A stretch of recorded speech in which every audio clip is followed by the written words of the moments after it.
Tackling a challenging piece of music can feel overwhelming at first, especially if it's a long piece of music. Here's the approach I take, and hopefully you'll find something in here that you can use. Before I read through the music for the first time, I check the upper left corner of the music for three important pieces of information: the key signature, the time signature, and the tempo. Chances are I'm not going to be able to play it up to tempo right away, but at least I know what my goal is. I also look through the music for repeats, fermatas, key changes, time signature changes, tempo changes, and anything else that might trip me up on the first reading. And then I hack through the music the best I can. After I butcher it, I go back and mark phrases and stopping points, which are generally going to be every 4 or 8 measures. These markings are going to be useful for future practice sessions. Once I mark those phrases, I play through it again, but this time I do a lot of stopping and starting to write in fingerings or other markings that'll help me out, like fret positions or chord forms. I can tell you from experience that if you don't write in the fingerings right away, you're going to end up reinventing the wheel every time you practice. You can always change the fingerings, but if you work out fingerings from the start, you're going to save a lot of practice time later. By the time I've worked out the fingerings, my brain is full, and it's time to put that piece of music away for the day.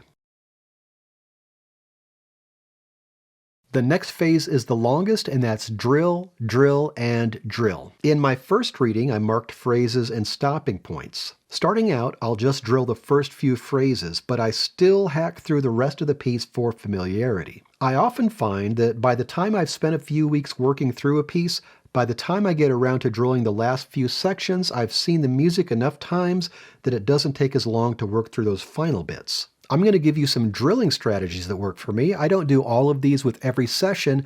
I mix it up from day to day so I don't get bored practicing the same way every time. Overall, I drill the music very slowly. And although I'm a big proponent of metronome practice, I don't play to a metronome right away. I need to work some things out first. Sometimes I'll practice very deliberately. And what I mean by that is that I won't play the next note or chord until I'm absolutely certain where to place my fingers. This means the music is way out of tempo, but I'm essentially programming my fingers to find the right notes instead of flailing around. Another thing that helps quite a bit is circling or highlighting measures that are especially difficult. Some sections are going to be easier than others, and you won't have to drill those as much. While I usually play from top to bottom, I'll sometimes drill all the hard spots first while I'm fresh, and then I'll go back to the top and play through. Sometimes you'll find that you can play a difficult measure just fine when you isolate it, but you flub it when you're playing through the piece. In that case, once you've finished drilling that spot, take a run at it. Start 2, 3, or 4 measures earlier and practice playing into it. And by the way, all the way through this process, I write reminders in the music. I'll circle repeats, write new fingerings, or whatever's going to help me play the music more accurately. Every so often, you might find it helpful to start drilling from the middle or the end instead of the beginning. We naturally have better focus and concentration at the beginning of a session, and if you always practice from top to bottom, you may find yourself spending more time on the beginning and then hurrying through the ending. So a few times a week, I'll either start on the last phrase and work my way back to the beginning, or I'll start in the middle and work my way outward. Eventually, I'll find myself getting more and more comfortable with the music. When I reach that point, it's time to start practicing with the metronome. The first time I start using the metronome on a piece of music, I look at the first phrase and find a slow tempo that allows me to play accurately and consistently. Whatever that tempo is, I'll mark it in the music. Then I'll do the same thing with all the other phrases. Now, some of these phrases are going to be easier than others, so the tempos are going to be different, and that's okay.